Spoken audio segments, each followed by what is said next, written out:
Menopause is a natural biological process that marks the end of a woman's reproductive years. It is officially diagnosed when a woman has gone 12 consecutive months without a menstrual period, typically occurring between the ages of 45 and 55.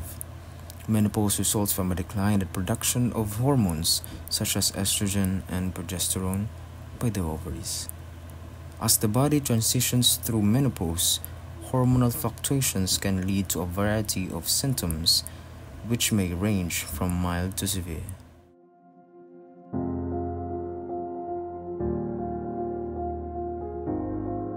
Hot flushes involve sudden feelings of intense warmth, often accompanied by sweating and flushed skin. These episodes can occur during the day or as night sweats, disrupting sleeps. Mood changes. Hormonal changes can contribute to mood swings, irritability, anxiety, or even depression. These emotional shifts may be compounded by sleep disturbance or other stressors. Decreased libido.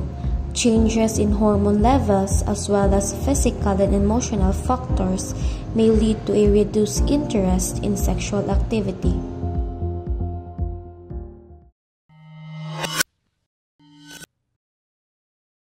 Good morning, ma'am. Ako day si Nurse Kat. Ako ang mag-assist sa imo karon. So first time mo diri ma'am. Oo. So ang sa'yo pangalan, ma'am? Glizel, ma'am. Lizen. Ang apelyido, ma'am? Kabaltera. Kabaltera. Kano sa imong birthday, ma'am? September 20, 1986. 1986. Pila imong edad, ma'am? 45 na po, ma'am. 45. Taga-asa ka, ma'am? Sa Puro Christian Village, Kalumpang. Kalumpang. Kung sa imong religion, ma'am? Catholic. Catholic.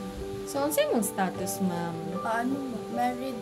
Married. Ang sa imong trabaho, ma'am? Housewife na ko, ma'am. Housewife. Tapos, ang sa imong mga gibati, ma'am? Karang kuan, ma'am. Usahay, makapinso karang igang kaayo, ma'am ba? Kapila na ko maligo sa isa kadlaw pero igang gihapon. Tapos usahay po nang irritable kay ko, ma'am. Dili lang ko maintindihan ako ginabati, ma'am. So kano sa nagsugod, ma'am? Last week po, ma'am. Last week. So karon, ma'am, magkuha mi sa imong BP. Okay lang, ma'am.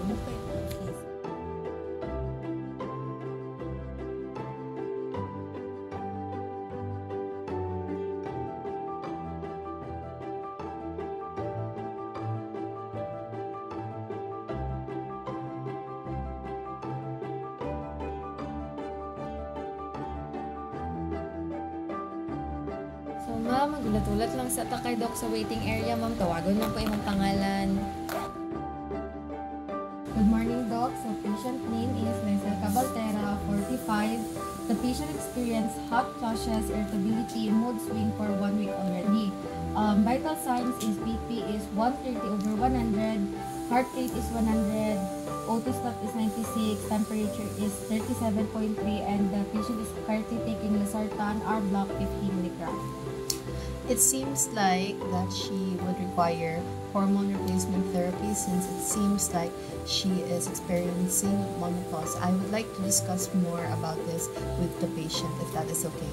Okay po, doc. I will call her now po. Thank you.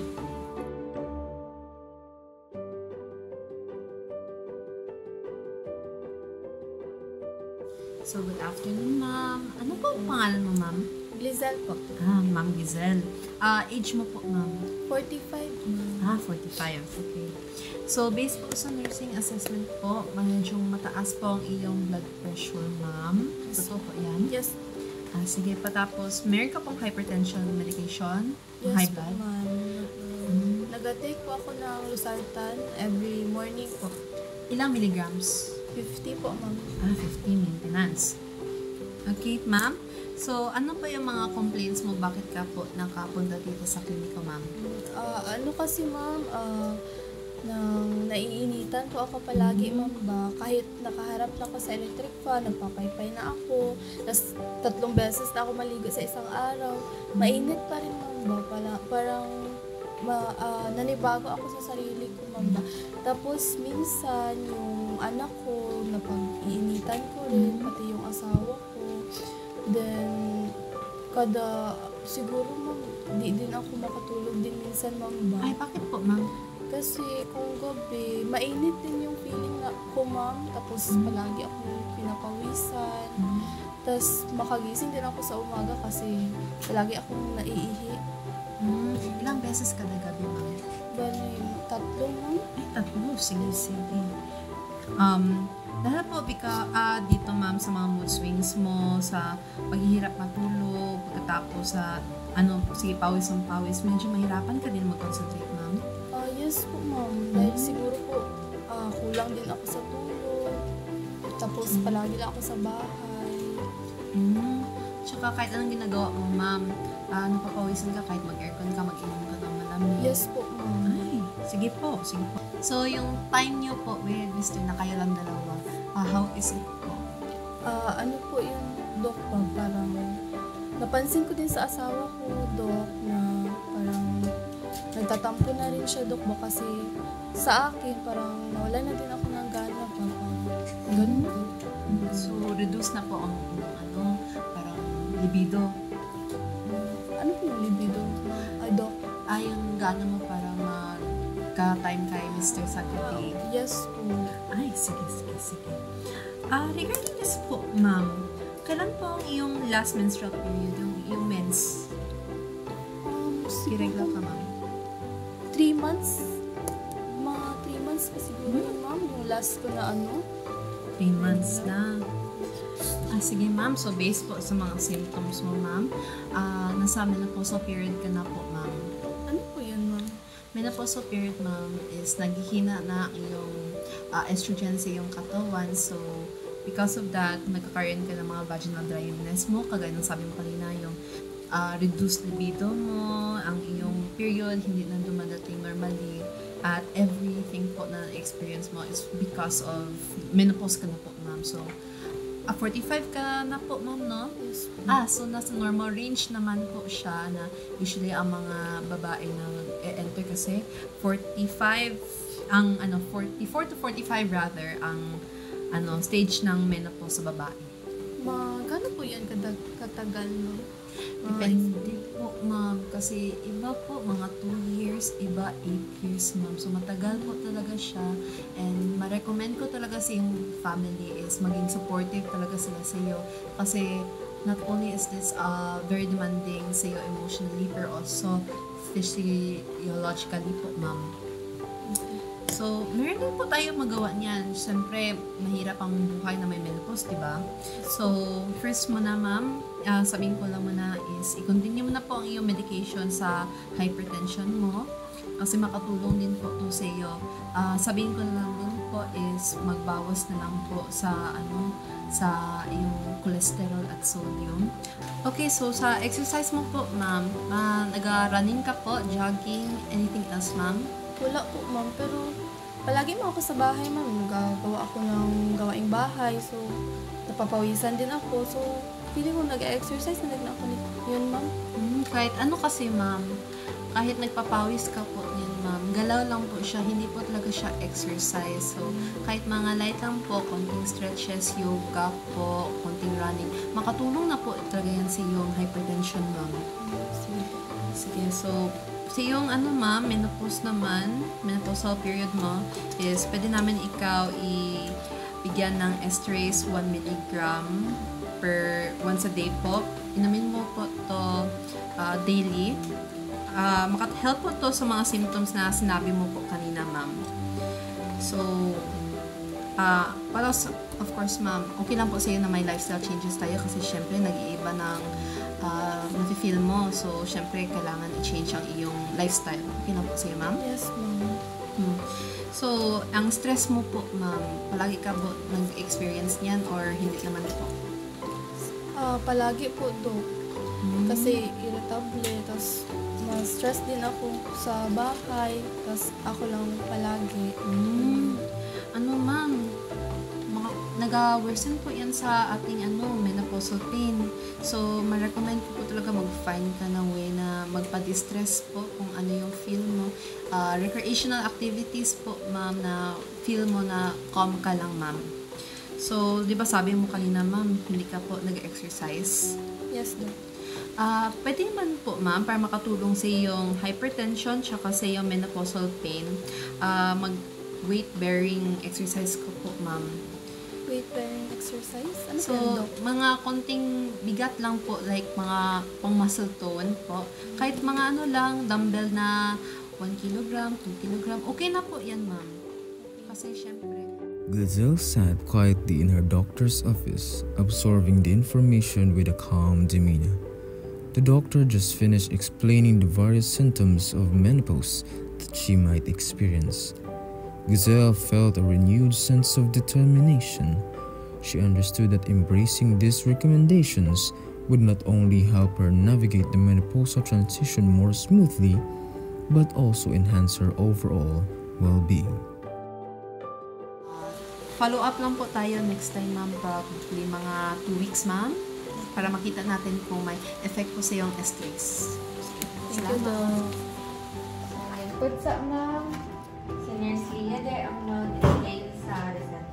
So ma'am, ako dahil si Nurse Leah. So ang reseta dahil ni mo karon dili is estradiol ug losartan. So sa estradiol ma'am, kung mag-inom gani ka ani, mag-monitor na kita og BP nato per me kay pwede gid siya maka-feel ka og chest pain, shortness of breath ug kanang leg swelling. Kung mahimo mag-adto kag pinakaduol nga ospital ana ma'am kung maka-feel ka kana. Tapos ma'am, kung dugi na ka mag-inom ani, naay possibility nga makakuha ka og endometrial, hyperplasia o cancer. Kay maong regular ay recommend na ko ma'am nga regular ka magpa-check up sa para makakuha ka og gynecological exams and mammogram. So ma'am, kung makainom po ka ni ma'am, naagid niya siya yung mga normal nga side effects, maka-feel gid ka og breast tenderness, tapos feel po na yung mura kag kasukaon niya magkaroon po ka na og mood swings. Kung mag-inom gani kag ani nga tambal ma'am, iwasan nimo mag-inom og grapefruit juice po. So kani po din nga tambal ma'am, iwasan po ato mag-inom og tambal nga ibuprofen, bawal kam isabay nimo ni ma'am kay pwede niya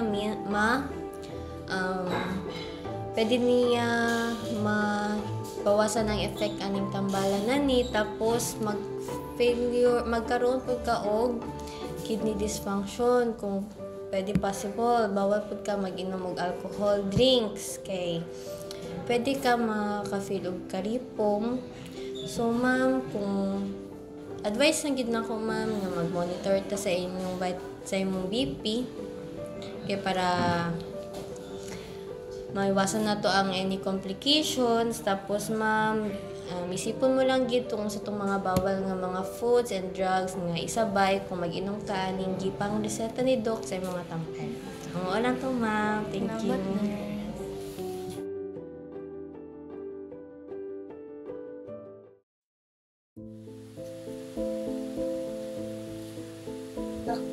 Saan yung mama mo? Gabi na. Gani ko kabalugag, nagistingan ako sa lawas, pero wala nga nagatugag, kaya napilitay ang cellphone. Oh, kaya pala. Oh, gawin-gawin na. Saan ka ba galing? Ma, Nag-aalala na kami ng anak mo. ma, kasi magikan ma. Kumusta mo? Ha? Hindi? Ma, Saan ka ba galing na? Nag-aalala kami ng anak mo. ma, okay lang ka ma? Ikan kong check up na ako kay wala naman ko kasabot sa akong sarili. Nagpa-doktor ka? Oo, di ba pinita mo mainitan. Pasensya na kaayo mo ko. Anong sabi ng doktor sa'yo? Ayun sa doktor kay sa period naman daw ko. Nya, itagaan na po kong reseta. Tapos, after 2 weeks, nabalik ko dito. Saan ba yan? Dito sa Orlando. Tapos, recommend naman ko sa doktor na magpa-counseling ko sa psychotherapist. Kanang sa gani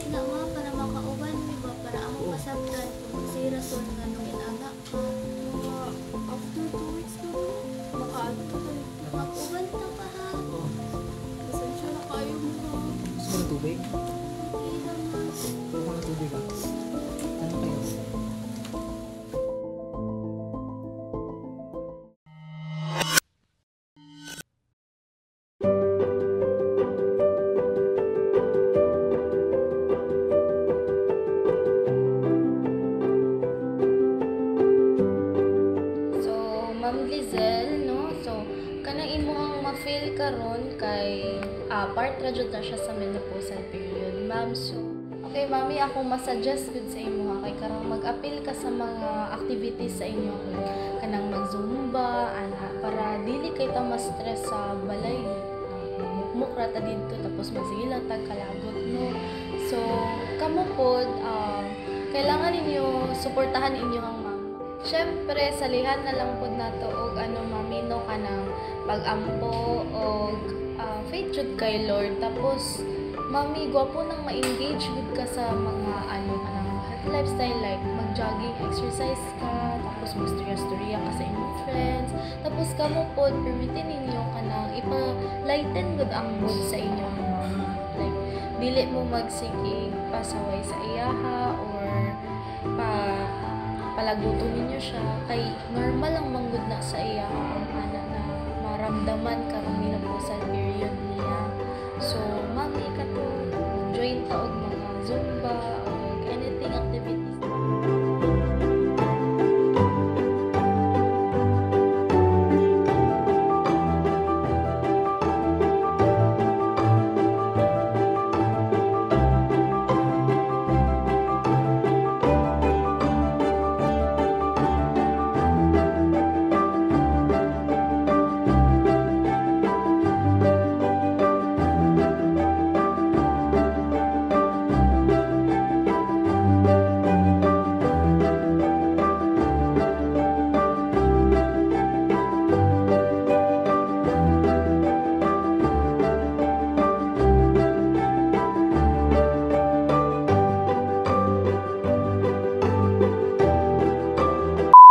Cut. Kasi siya ang status mo. Housewife ako mo. Gagi! Nakpain. Magamas! Nakpain.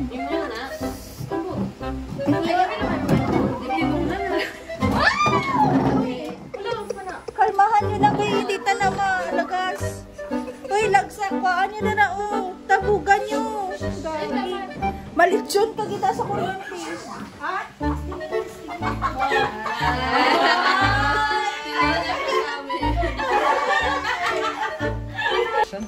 Ano sabihin ko? Tamam na.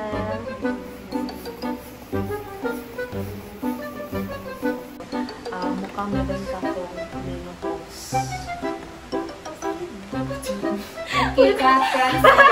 3, 2, 1, action.